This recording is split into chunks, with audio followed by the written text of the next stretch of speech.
Good afternoon, everyone. I'll just give it one more minute and then we shall begin.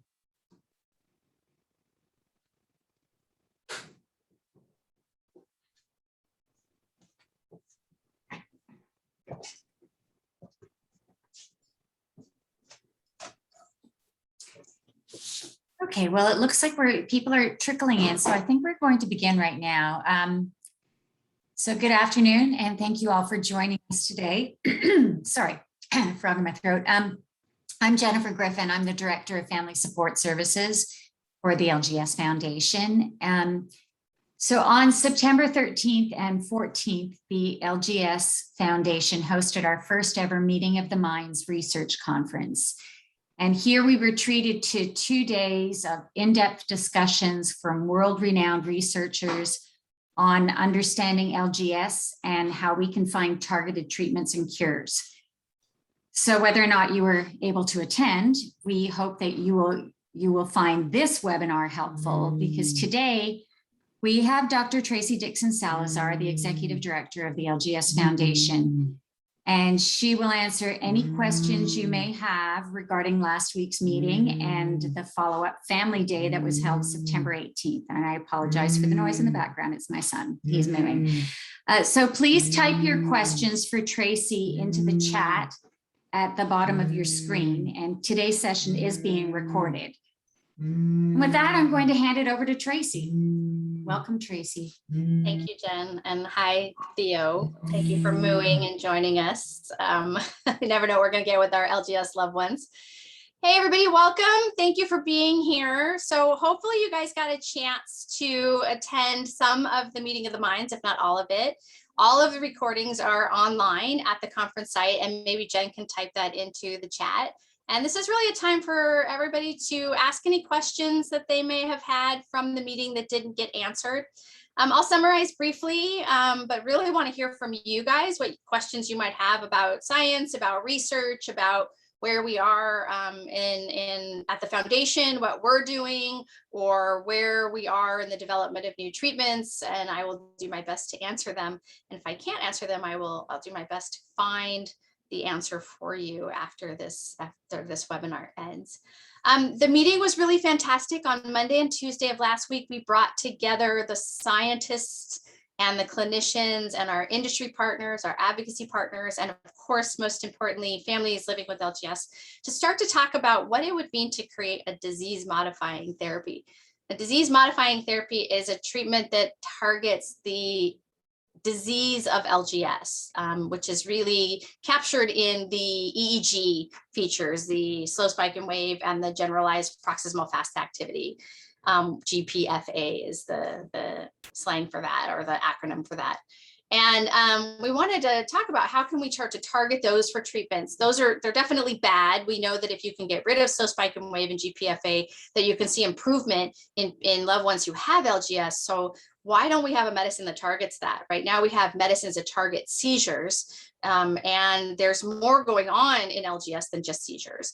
And there's 1,000 different causes of seizures that then evolve into LGS, but yet our children all evolve into the same EEG pattern. What is that? We wanted to begin that discussion. And it was really exciting after hearing from a number of different scientists who gave different talks about what's happening in LGS research and also what's possible just in scientific research in general. We came away with some clear understanding of where we need to go scientifically to answer the question of how to develop disease-modifying therapies. Those main areas were that we need to understand how LGS evolves. Nobody's born with LGS. Your loved one has some sort of an injury or an insult in early life, whether it's a genetic change or it's an injury on or around birth, or it's some acquired cause. And then that often leads to seizures. And then that is what evolves into LGS. So how does that evolution occur? We need to understand that evolution, not just in patients who are being seen in the clinic, but also in animal models, because in animal models, that's the only way you can sort of drill down to not just where in the brain these abnormal brainwaves are coming from, but also what receptors, what cells, and other questions like that. Everybody agreed that we do want a disease modifying therapy, and we all agreed to go to operate around one definition of disease modifying modifying therapy, where it targets the underlying biology of the disease, but also has a benefit to patients. It's no good if they create a medicine that targets the biology, but there's no benefit to our loved ones with LGS. We need to intervene early in those who have pre-LGS. We've sort of defined this period where you're evolving from your early life insult, your genetic change, or your injury into seizures, and then the seizures are becoming more than one seizure type, intellectual disability or developmental delay becomes present, comorbidities, and then all of a sudden your EEG starts showing these features. What is that pre-LGS period, and can we intervene early? We also emphasized probably the most important thing is what matters to patients and families. What matters to us when we get a disease modifying treatment? And we started the conversation on our family day, which took place last Saturday. Again, the recordings for that are online. And we need to not only know what matters most to patients and families, and I imagine that that's different depending on if you have a loved one who has pre-LGS, if you have a loved one who has LGS, and if you have a young person who's just been diagnosed with LGS versus somebody like my daughter who's 28 years old and has been living with LGS for many, many years. I think the answer of what we want most is probably different. And we've got to not only be able to know what we value the most, but we have to be able to measure it. And if you can't measure it, then you can't measure if it changes or gets better or get worse.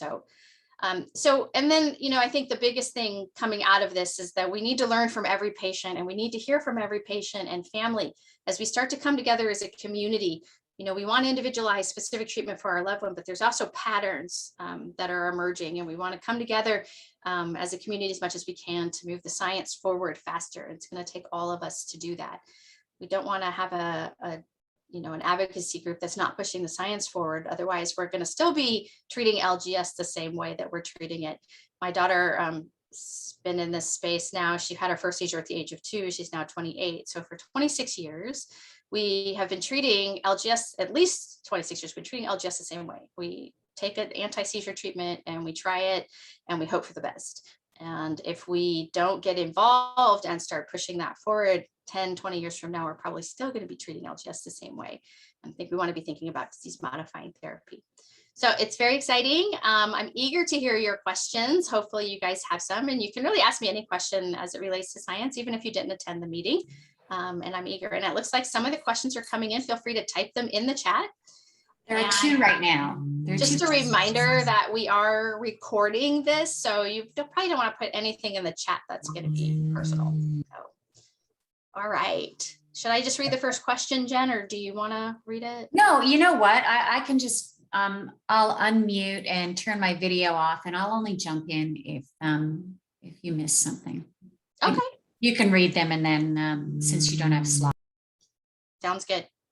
All right, so one question that just came in is one sort of related question. I know there is always a lot to talk about the spike and wave going away as LGS people age. Around what age does that happen? And what does it mean if it goes away? And what does it mean if it doesn't go away? So that's a great question. The predominant theory about slow spike and wave is that it's the reason our loved ones with LGS stop learning and can't really remember very well. So it's bad. It's definitely a sign of brain damage. It's a sign. So early on in development, LGS is a developmental disorder. It's a brain disorder around development. And so they call that a neurodevelopmental disorder. And what that means is that it only happens during the sort of window of development that's going on in the young brain. And when it occurs most often is when the brain is wiring itself. The whole brain, it grows all the different cells in all the regions while it's in the womb. And then when the baby is born, the brain starts to connect different parts of the brain. And it creates all of these different wires, these connections with the other parts of the brain. It creates so many, and then it goes into a period where it starts to prune away all of the connections that aren't active, that aren't actively firing electricity and electrical activity. And then here comes the epilepsy. Here comes the neural injury, right? Whether it's a gene abnormality or it's lack of oxygen like hypoxic ischemia or stroke at birth or meningitis, any of these things that can lead to seizures, that can lead to LGS. Those come in, and now you have these abnormal bursts of electrical activity, which is what seizures are. Seizure is just an electrical storm in the brain. And when the brain is trying to put the wires together and then prune back the wires that aren't active, there's a mistake, there's an error, there's brain damage that occur, and the brain wires itself differently if you have slow spike and wave. And that slow spike and wave is the evidence that the brain has wired itself incorrectly. And then very shortly after the onset of slow spike and wave, the onset of GPFA happens. And that is further evidence that the wiring is very defective, that there's brain damage now. What's interesting is that all of our loved ones, in order to get the diagnosis of LGS, get that same diagnosis. It doesn't matter where they started. They all converge and have slow spike and wave and GPFA at one point. And both of those things are very, very bad. And we do know that in one study, at least one study, that about half of the adults who had slow spike and wave when they were younger, they lost their slow spike and wave into adulthood. And that is thought to be an age-related change, the loss of slow spike and wave. Now, some adults keep it for their time, but you have to think that when they lose the slow spike and wave, they still, if they're still having seizures, they still have a very abnormal brain. The brain has put itself together incorrectly. There is brain damage. So of course, the earlier you can stop the slow spike and wave or reverse it, the more you can have a better outcome. And we do know of cases where somebody gets LGS, it takes them a little while, but they do get seizure control. And then that kid does much better than somebody who doesn't get seizure control, especially if you stop the slow spike and wave and the GPFA, especially if you can get that EEG to be normal. But let's say it takes you 15, 20 years to get a normalization on the EEG. You can still have improvement, but the amount of catching up that your loved one is going to do isn't going to be as much because they went so many years with those things happening in their brain, with those abnormal waves, not learning, not remembering that you know, a 3-year-old who gets seizure control, who gets a diagnosis of LGS and then has a bunch of seizures and they get seizure control and is a little bit delayed, is more likely to catch up than a 20-year-old. Like my daughter is 28. In some ways, she still operates at like a 3 to 7-year-old level. And she got some semblance of seizure control when she's 18, but she's never going to catch up to 28-year-olds, if that makes any sense. So I think, you know, to answer your question, we definitely know that these features on the EEG are bad. We know that they're not always present all the time, and that presents a problem in making them go away. You can't treat the EEG forever. You know, they are present in everybody in the beginning. In the beginning of LGS, in the early years, they're present in everybody. But the slow spike and wave does disappear in some patients, but the GPFA sticks around. So you can treat that aspect of it. But we don't really even know how to treat those EEG issues. So even if we did start doing EEGs all the time on our kids, we don't really know what to do to stop those, to stop the progression of LGS. But the longer that LGS goes on, the more and more delayed our loved ones become. There's 2 types of delay. Some kids, like my daughter, just sort of stop learning. They might lose a skill or 2 here, and they definitely, if they have a bad seizure days or weeks or in the hospital, they lose their skills and then they kind of come back. But they're not really regressing, losing all of their milestones. But there are a whole subset of LGS kids that have a degenerative disease and actually regress back. And often those children pass away very, very early in life. So there's sort of a difference between, you know, a degenerative regressive disease and then sort of a disease where you just stop developing. So hopefully that answers your question. And if you want to chat in, if you have any further follow-up, I'll hop on to the next question. Hi, Tracy, are you familiar with Mike McConnell at the Lieber Institute? He studied mosaicism in brain cells and the contribution mosaicism has in epilepsy and autism. I do know Mike McConnell. We actually worked together when I was at UC San Diego. Great guy, excellent work. Mosaicism in brain cells is a really interesting concept where, all right, let's see how can, all of us are walking around with about 20,000 genes, and those genes house our DNA. And that DNA is in every cell of our body, almost every cell of our body, nearly every cell of our body. So we have a lot of DNA. We have like 3 billion letters, and DNA are often the letter code that makes up who we are. They make proteins, they make up who we are, they make up our hair, our eye color, you know, how our organs work, how our body puts itself together.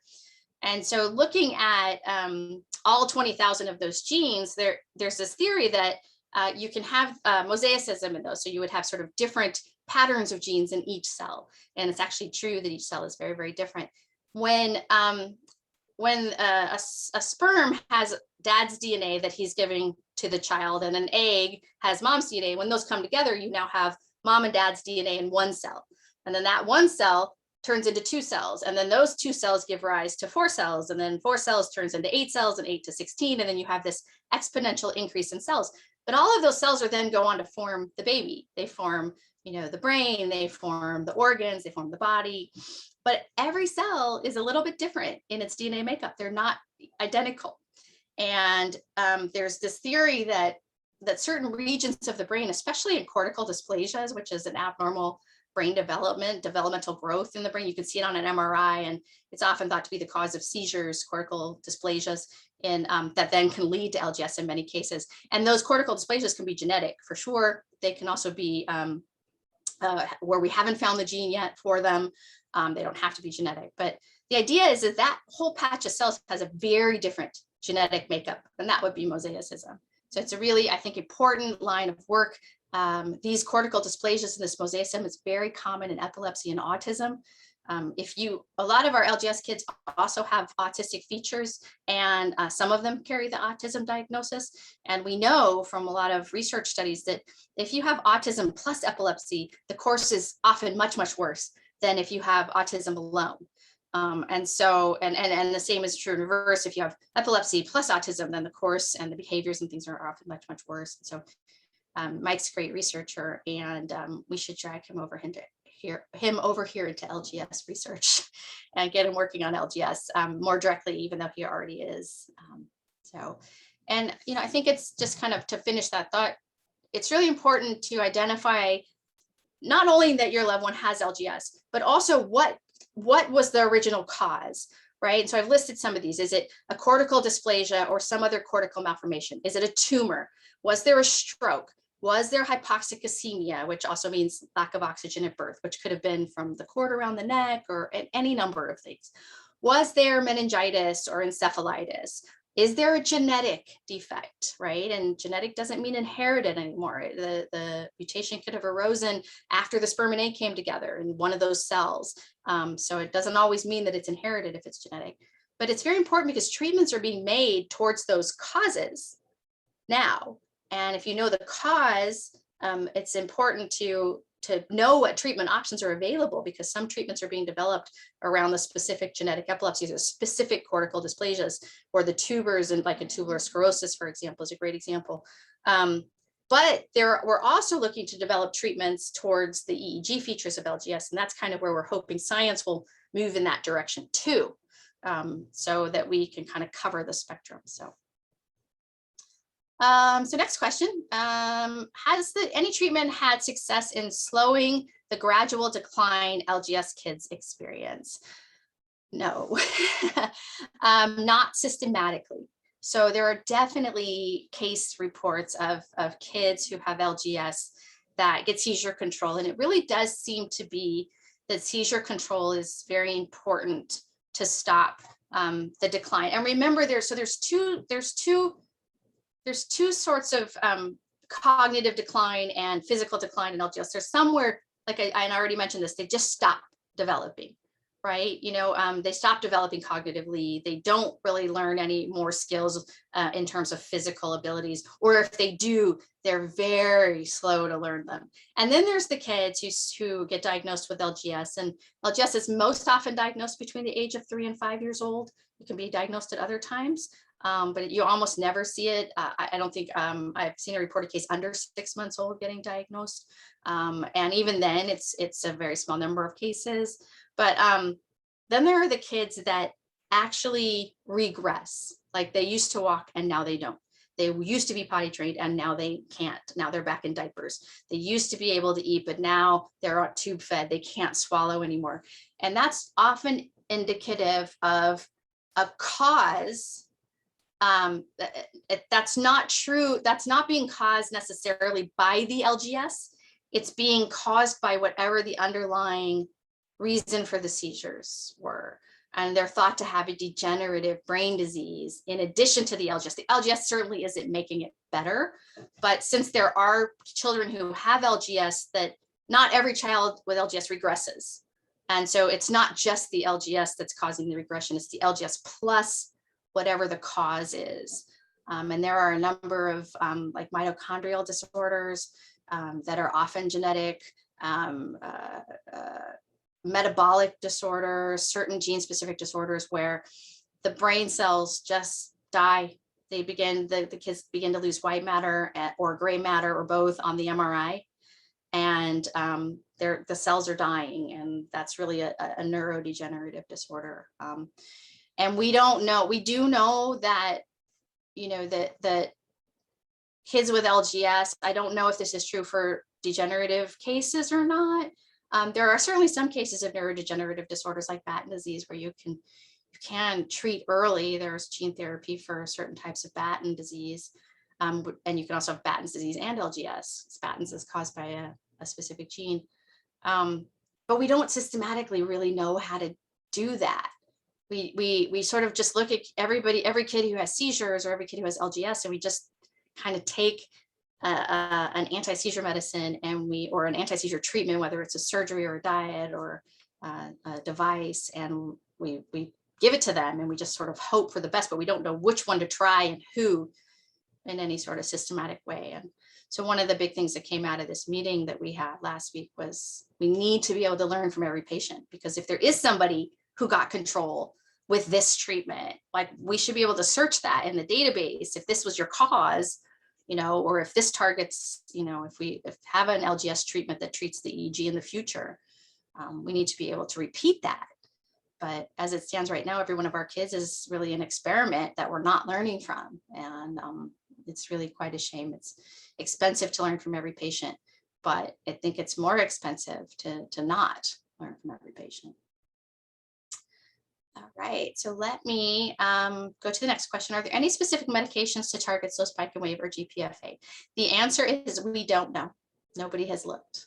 And I think that's why this is so important. We may be sitting on a medicine right now that could really impact or reverse slow spike and wave and GPFA, but we don't know, because all of the medicines or other treatments that are out there right now have been tested to see their impact on seizures, not on the EEG features. And I think that's one of the biggest take homes from this meeting, is that we want them to also look at the EEG. I mean, if you can't, the seizures are a big problem, but you know, there's 40 anti-seizure drugs on the market. There's multiple brain surgery options. There's multiple neuromodulators, like devices like VNS or deep brain stimulation. Responsive neurostimulation is starting a clinical trial right now, the RNS and LGS.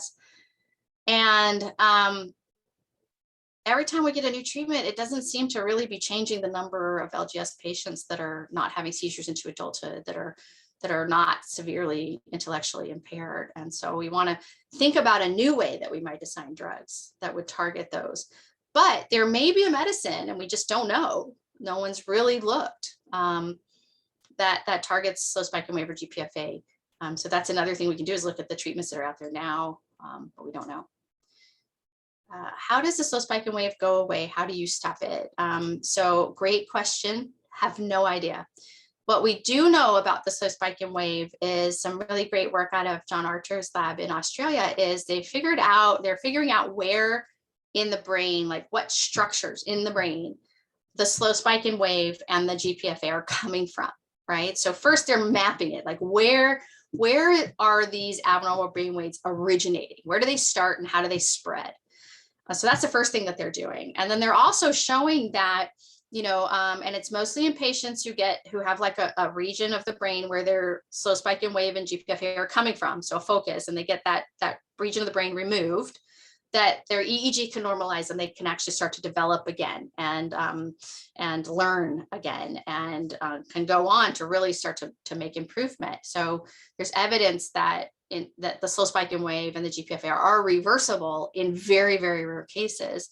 But we don't really know beyond we know kind of where they're coming from, and we know the circuits that are involved. And what I mean by that is a brain circuit is where multiple regions of the brain are communicating together in order for something to happen. And so there's a whole visual circuit where light, you know, and images come into your eyes, and those get processed back in the occipital cortex. But that's just you seeing it. In order for you to understand what you're seeing, those signals then have to go into the inner center brain regions and up to the cortex. And that's all of that is the visual circuit for you to take in a visual image and for it to move so then you can understand what you're seeing. And so we do know sort of what circuits. There's something called the executive control network, which is a circuit of the brain that controls if you're actively thinking. And there's another one called the dorsal resting network, which is a network that's activated when you're daydreaming. And they've isolated that the slow spike and wave and GPFA are impacting those two brain areas. And one of the biggest hypotheses is that both of those areas are on at the same time. They're not supposed to be on at the same time. You're either daydreaming or you're actively thinking, but you should not be daydreaming. Your circuits that regulate those two things should not be on at the same time. And there's some early evidence that they are in LGS. So no wonder kids can't learn, right? Because their wires are all crossed. So we are starting to figure out where in the brain these things are coming from. And that's the first step to figuring out how to stop them and then why they go away. I haven't really heard any good hypotheses about why slow spike and wave might go away in adults, other than the brain reaches an age of maturity. Remember, this is a developmental disorder. You see slow spike and wave. GPFA is, so let me take one step back. Slow spike and wave is present in everyone with LGS in the beginning, and it goes away in about half of adults by adulthood. GPFA is not present in everybody at the beginning, but it's present in everybody at a certain point. They think within about 2 years of the slow spike and wave onset, and then it persists into adulthood. So, figuring out how to treat those really comes in and is finding out where in the brain they're coming from, and then drilling down to figuring out, okay, well, which neurons? And are those excitatory neurons? Are those inhibitory neurons? Are there certain channels or proteins on those neurons? Is there a medicine we can use? Is there a deep brain stimulation technique we can use? Is there a region of the brain we should stimulate that would help us to stop it? But I think the reason they think it goes away in adulthood is because the brain sort of reaches a level of maturity where it can't make those waves anymore. But by the time it reaches that age of maturity, if the slow spike and wave has persisted all of that time, there's a lot of intellectual disability that's come with it. So hopefully that answers your question. If not, please type in the chat a little bit more. And so happy birthday, Kara. Apparently we're wishing Kara a happy birthday. So hope you're having a good day, come and talk some science with us. So next question. I am very excited about the potential of having a large database for our families, successes and failures to hopefully help us all. I agree. We've been having this conversation. I have been having this conversation for, at least a decade and a half with scientists about learning from every patient. And I know that it's hard and it's an expensive thing to do. But, I think that if we want it to happen, that we as the patient community need to push it forward, because it's not moving forward. And I think all of us are frustrated that our kids are trying this and trying that and trying this combination and trying that combination. And essentially our kids are experiments, but nobody's learning from them. Nobody's writing that down in a way that it can be searched and learned from by other researchers. And I think if we keep waiting for scientists and clinicians to make that happen, from a learn from every patient database, that we're going to be waiting a lot longer, because I've already been waiting for at least a decade and a half. Not to say that we can't do it without scientists and researchers. We need them, we need each other, but it's a big priority for us. And I think that it's not as big of a priority for them. Either that, or it just feels really daunting, because it is going to be a huge effort. But I think it's really, really important. And right before this, I just got off a call with the LGS Foundation Research Committee, who agrees that for 2022, that is something that we really need to look into, is a learn from every patient type of a database, a platform. There's a lot of medical data that's created on each of our loved ones with LGS, and on each of us for that matter. And a lot of people have that data, but it's very, very hard for us as the people who are the ones that are sick or going to the hospital to get our own data. And people are taking our data, they're mining it, they're buying it, they're selling it. We're not profiting off of any of that. We don't get to share it. We don't even get to read it half the time. And if we do, it's like, I was just talking about this earlier. I have my chart and it's great, but essentially the report I get after a doctor's visit on my chart is essentially the survey I filled out before I went to the appointment. I don't get any of the doctor's notes. If I want those, I have to go request the record. And it's a lot easier to request a record now with electronic health records, and they haven't always had EHR since I've been around, but it's still, it's far from perfect. So I'm very excited as well about that. All right, so next question is, do you think COVID can change the development of the syndrome?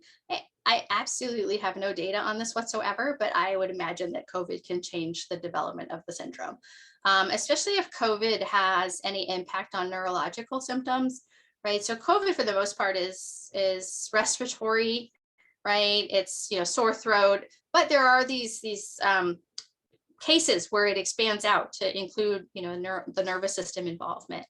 And I think that any, virus that can impact the brain, right? And we don't know which patients. I mean, a lot of patients don't have neurological involvement with their COVID, but there are patients that do.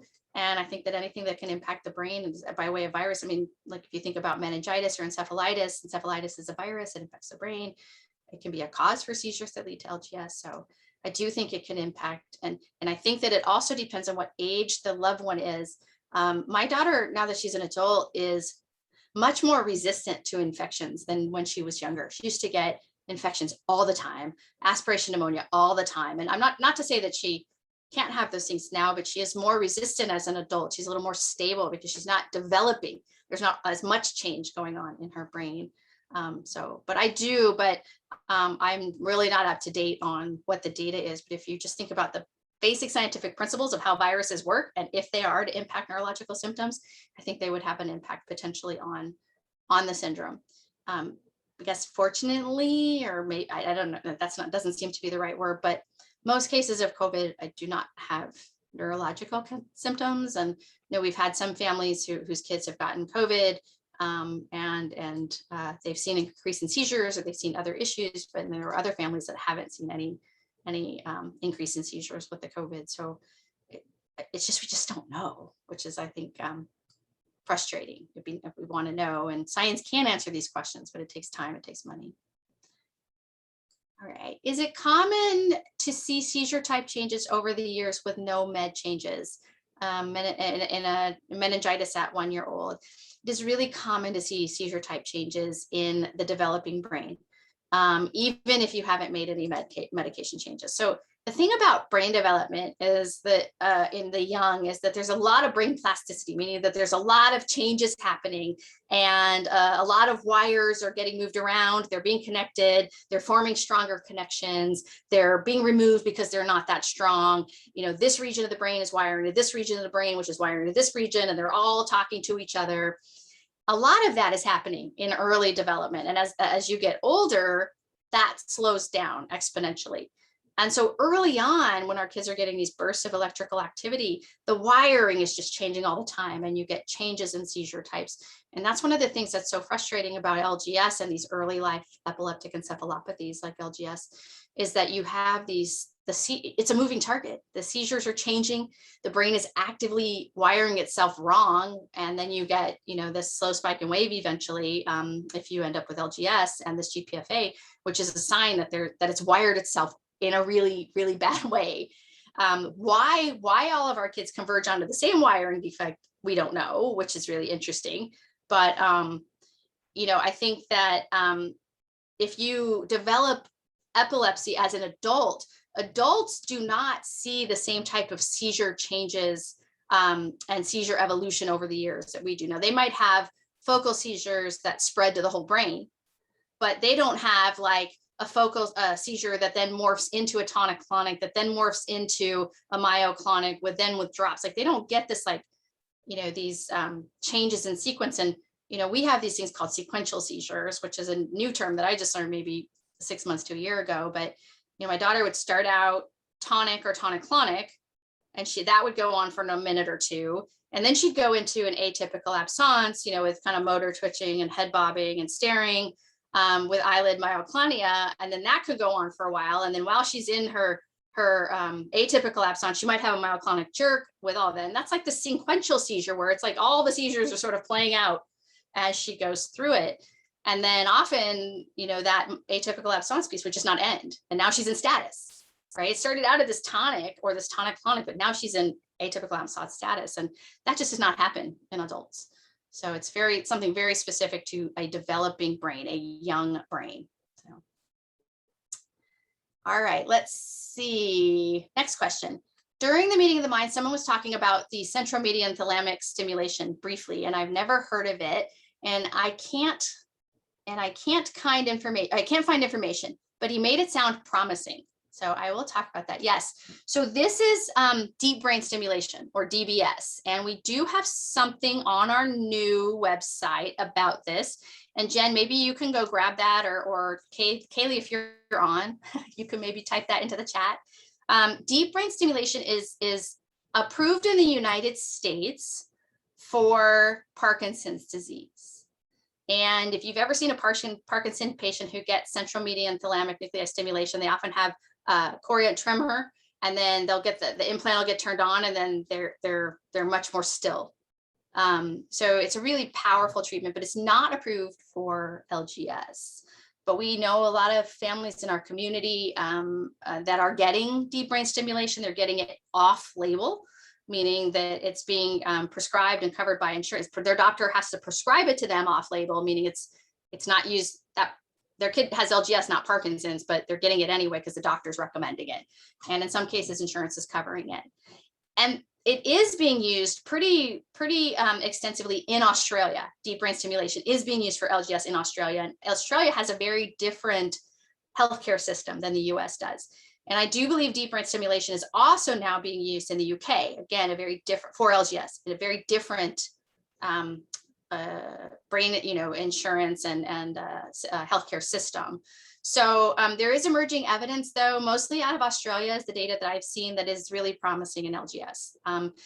DBS looks like it's something that actually might treat the EEG features of LGS, which is, so it might be a first. As far as I know, it's been done in one lab, and often you need replication of scientific findings in order for something to be considered, scientifically true. But it's looking really promising. And I definitely encourage you to go into the support group, the online private Facebook support group for LGS Foundation, our global group, or even our UK group. We have a UK group, we have a Canada group, and we have a global group.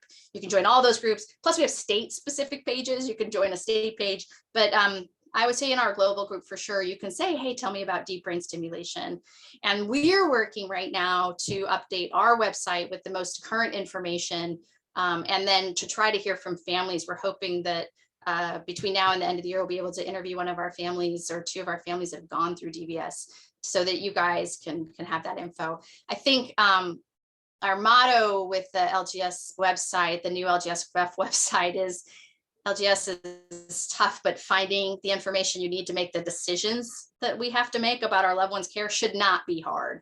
So we're trying to build out the site, which just launched maybe a month ago, with the most useful information for you guys. And we're always, if you want to go to the site and make a suggestion, you're welcome to do that. Go to the Get Involved tab and you can, make a comment to us, but we're trying to build it out. It's gonna take a while because there's a lot of information that we need, but I do believe we have a DBS page up there, and hopefully somebody can go find it and put it on the site. All right, next question. Having a database would be excellent. So challenging to know if certain things are LGS related or something else. My son has seizures daily, but none when he has a temperature. He is sensitive to heat and has more seizures when he gets warm, but none with a temperature. So this is actually not uncommon. When my daughter used to get sick, she used to have way less seizures as well. And I've heard this, anecdotally over the many, many years. And as far as I know, I don't know, I'm sure somebody has studied this somewhere. I'm just not familiar with any papers, but it's a really interesting phenomena that I think we should study. And I think this is a great example of something that happens in the patient population where we say, hey, this is a really interesting thing. And we see it. I mean, I don't know, we'd have to do a survey. Like if we took, 400 LGS patients and 100 of them had this same thing happen. We can say, okay, well, it seems to happen, just in this survey. in 1 in 4 with LGS. What's going on there? And can that give us a clue as to like how we might treat LGS? But no doctor is going to come up with this. This is a patient observation, and all scientific studies start with observing the patients. It's just that we are the one observing it. And this is something we could bring forward to researchers and say, hey, this is an interesting line of research that we really want studied. I think our problem at the LGS Foundation is that we have so many things like this that we want studied, right? So what's the first thing we want scientists? Do we want them to go after the EEG treatments? What's the first set of experiments they need to do? What's the second, just to prioritize all of our needs? But I think it's a great question, and it's something I've heard many times over the years. I don't know how common it is. It's not that common in everyone, but it is definitely something interesting that might help us to understand how to stop the seizures in LGS. So, what about seizure changes as an adult? So I'm guessing for this question, seizure changes as an adult with LGS. Oftentimes when the LGS loved ones become an adult, they continue to have seizures, but they sort of become a little bit more consistent in what they look like. Whereas in the early years, the seizures often morph, and they kind of are evolving. And so I always kind of felt like when my daughter was between 2 different seizure types, she'd have a weird middle seizure that looked a little bit like both of them, but it's like, I don't know what that is, right? And then she would develop another seizure type on top of that. And she ultimately ended up having 6 different seizure types. At least that was confirmed on EEG. I'm sure she had more than that. But I think in adults, they become more consistent in that it's like, okay, they're going to have their tonic-clonic will look like this. Their myoclonics, their atonic will look like this. Not that you can predict at all when they're going to happen, right? But the seizure itself, when you look at it, it sort of has a similar look to it. But they still come at all crazy times. There might be certain times like upon wakening or falling asleep or through the night where all of our kids, I think, have seizures, especially tonic seizures through the night. But they just become more consistent in what they look like in adulthood. And oftentimes in adults, you won't see a seizure type change unless you change medicine. Because at that point, the brain's not really, after the age of 25, so starting in the really young, the brain is developing and it's changing a lot. And then as you get older and older, it slows down how much of that wiring that's happened. And the wiring doesn't completely stop till you're 25, but by the time you're in your teens, it's slowed down considerably from when you were, between the ages of 2 and 7. So there's a question saying that I vaccinated my 26-year-old son. And are you vaccinating? And so there have been a lot of conversations on our global LGS Foundation Facebook support group. If you guys are not a part of that, hopefully somebody could post the link to that in the chat so you can become a member. It's a great place to ask parent other questions. You can go in there and you can search vaccination, and it's often a heated discussion, but this has been asked many, many times in our group. And we have heard everything from, yes, we vaccinated with this one, we vaccinated with that one, we vaccinated with this other one. Like, I think we've seen all the variations now. We've seen all different ages reported on, young kids, older kids. And we've seen everything from, we vaccinated and it was no big deal, they didn't even have a sore arm, to, we had mild, side effects from the vaccine, to it caused increased seizures. And then we've also had people who are just like, I'm not vaccinating, absolutely not, and here's my reason. And so, and I think that the best thing that I've seen is, so Dravet syndrome is a disorder very similar to LGS. Seizures, lots of seizures, were same medications and have a lot of the same issues. The difference is Dravet syndrome is caused in most cases by a specific gene mutation in SCN1A gene. But there are some kids who have Dravet syndrome and LGS, but they actually did a really great survey in their community on how common these issues were. And I will see if I can find that while I'm talking to you guys and post the link into the chat. Because I think that that's probably the best information I've seen on, like, well, how often did they see sore arm? How often did they see increased seizures? So I wish we, had the capacity and the ability to do that type of that type of research in our community. We're getting there. We're not quite there yet where we can kind of survey you guys readily, but it's we were getting there. But our Dravet syndrome community probably is somewhat similar to ours. It's not an exact match, obviously, but it's a good place you can start. So let's see if I can pull that up. And then I'm just looking here. It looks like Kaylee did post a deep brain stimulation page in the chat. So if anybody wanted to go and look at that, you definitely can do that. And I am going to post right now the Dravet. Let's see, I want this to go to everyone. If you go and check out their website, it said things like, here, and I can share my screen too. Here is what I just shared the link to, and hopefully you guys can see my screen. If not, somebody just unmute and tell me you can't. But so they looked at 100, and they interviewed 120 caregivers to 120 individuals. 94 had received 2 doses, 2 had received a single dose.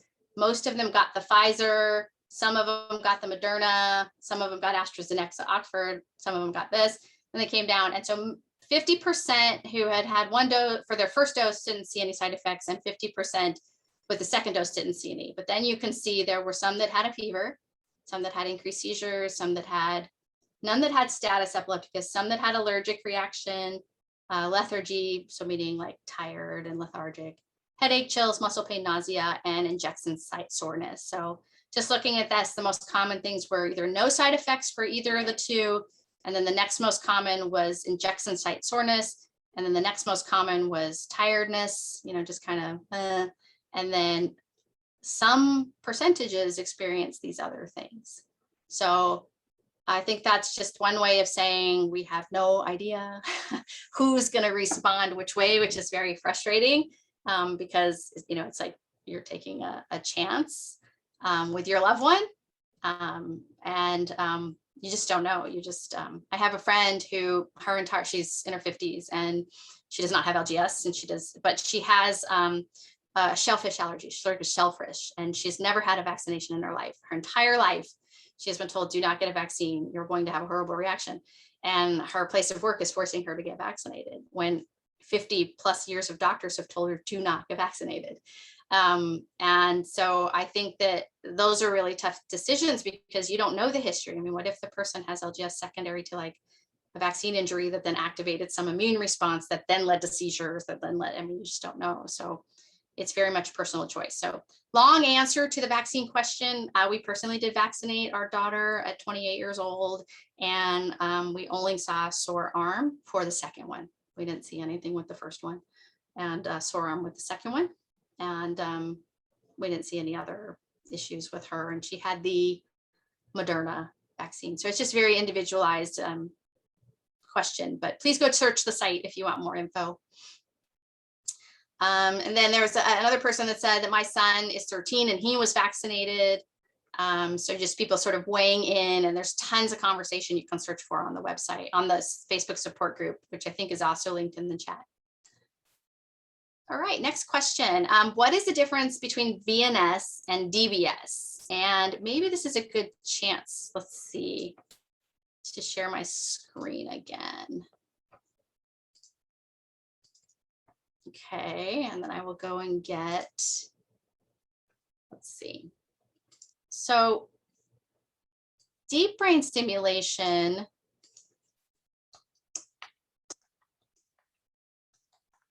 is really a procedure where they are implanting a device in the body, usually in the chest. And if you kind of look over here on the right side of my screen, they implant something a lot like the VNS, but then the deep brain stimulator runs in and they connects to something in the brain that then goes deep into the brain to stimulate deep. And sometimes they're stimulating with one stimulator. So this is a single electrode. There's different types of DBS. Here's another one where they've got 2 stimulators. stimulating a region, and usually they stimulate the centromedial thalamic nuclei, which was the question that was earlier, the centromedial thalamic nuclei, which is where they stimulate in Parkinson's. Usually that's where these are going into, which is very, very deep in the brain. This is a great picture because they're saying, you know, they're showing how deep this is going in, and it's being placed right in here into the thalamic nuclei and the central medial region. And let's see, here's another example where they're showing you it's stimulating down here. And the way that this works is that the pulse generator sends electrical stimulation to that region of the brain in regular intervals. So sort of like a pacemaker, sort of like the VNS, where it's always on. You can probably turn it off, but it's sending electrical stimulation, and it's trying to stop the seizures and trying to fix, you know, the issues with LGS, the EEG features, by stimulating that area.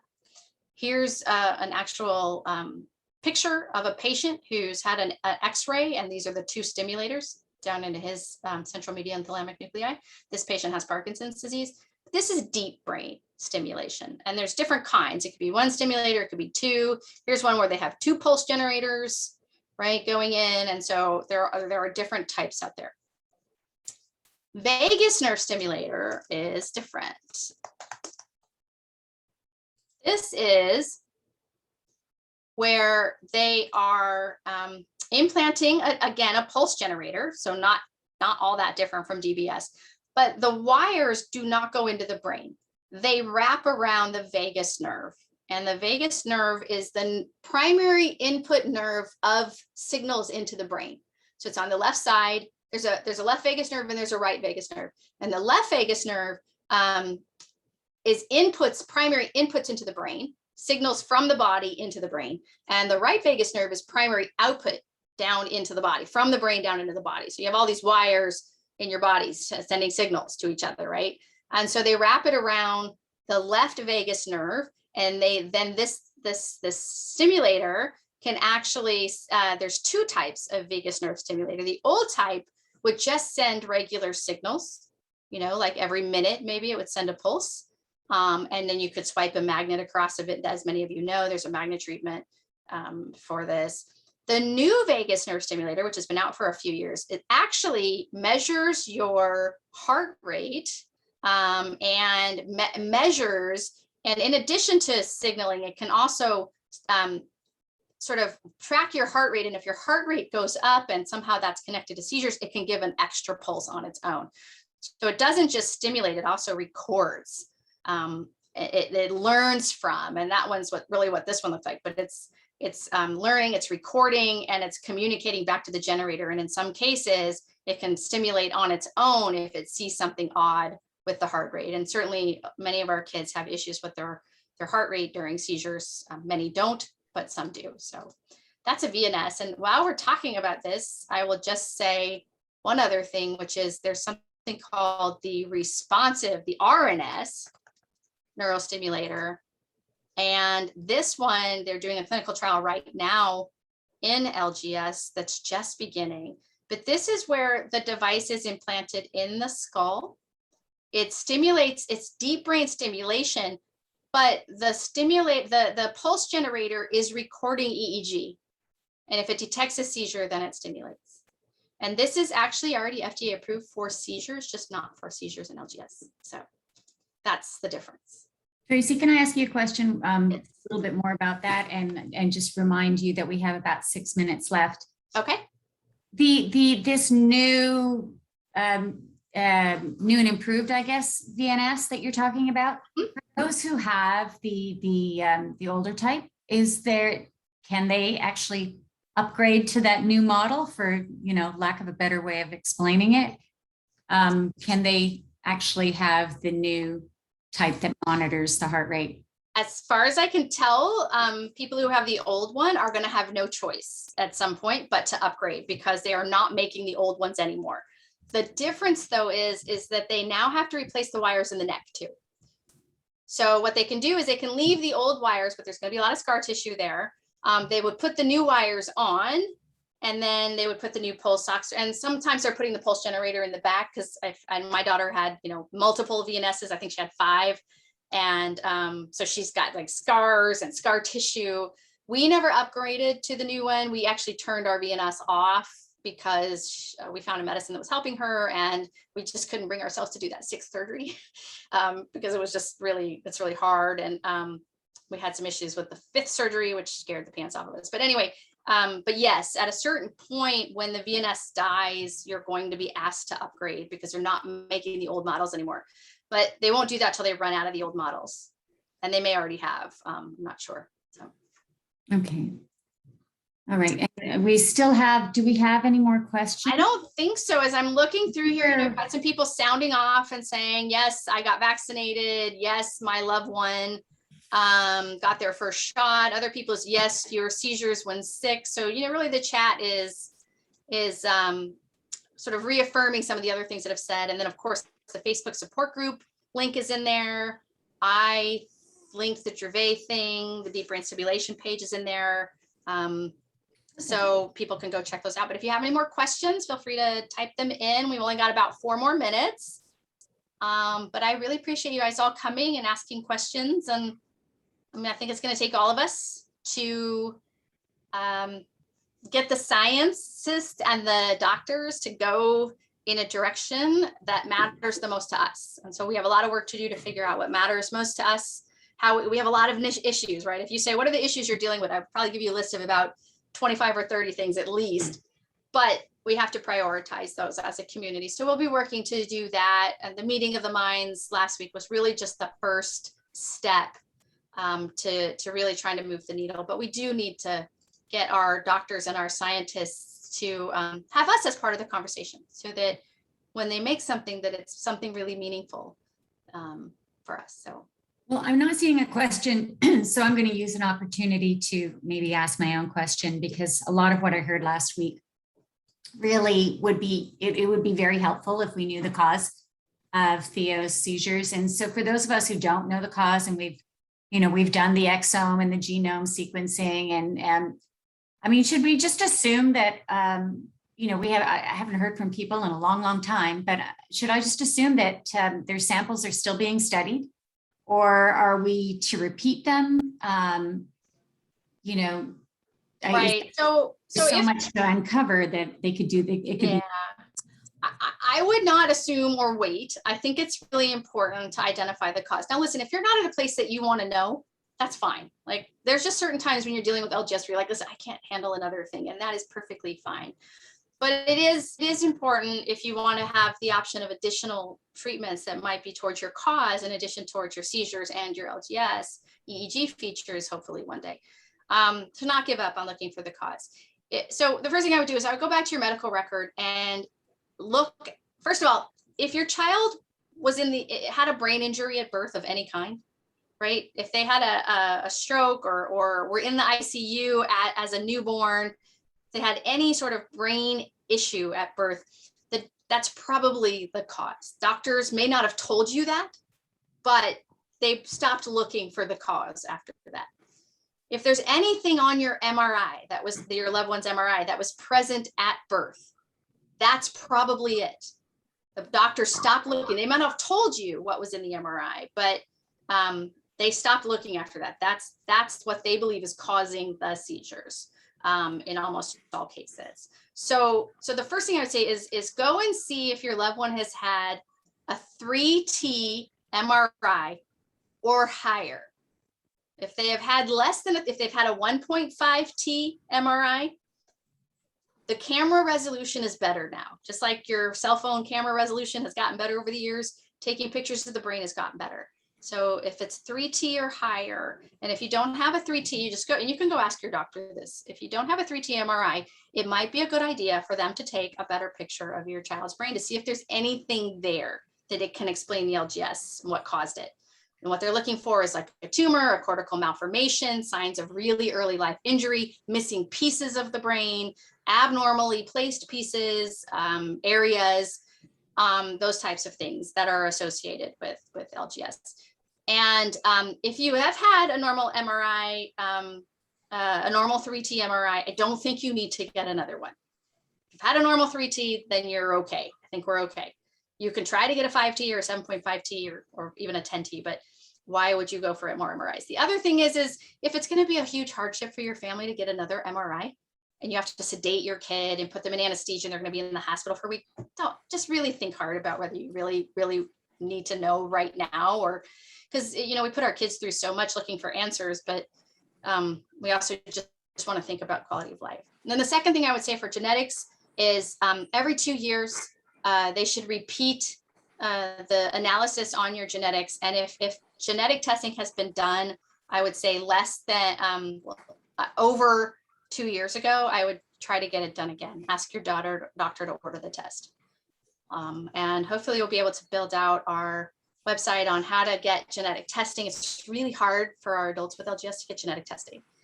But there are programs out there like the Rare Genomes Project. Sign up for that. They will never stop looking. And once they sequence your DNA, you won't have to get your DNA sequenced again. But if you've had it sequenced over 2 years ago, I would just do it sequenced again. The technology has gotten so much better. So, Well, lucky me, because that's where lucky you. So we went to them. Well, okay. So thank you, Tracy, for helping us all. You've, managed to make a lot of the science more accessible. And I have no doubt that, some of the information that people heard here today will just generate more questions and so on and so on. So for those of you who continue to want to ask questions, please forward them to, or please email me, Jennifer at LGS, or Jen, I should say, JEN at lgsfoundation.org. Or Tracy at lgsfoundation.org. And, but if you email them to me, I will make sure they get to Tracy. And today it was recorded. So if you want to review the recording at any time, that will be put up on our website or on our YouTube page, I should say. And thanks again, Tracy, for, sharing everything with us, your smarts. Thank you, Jen. Everybody. Thanks for hosting us today. Great job. All right. Bye, everybody. Thank you. Bye.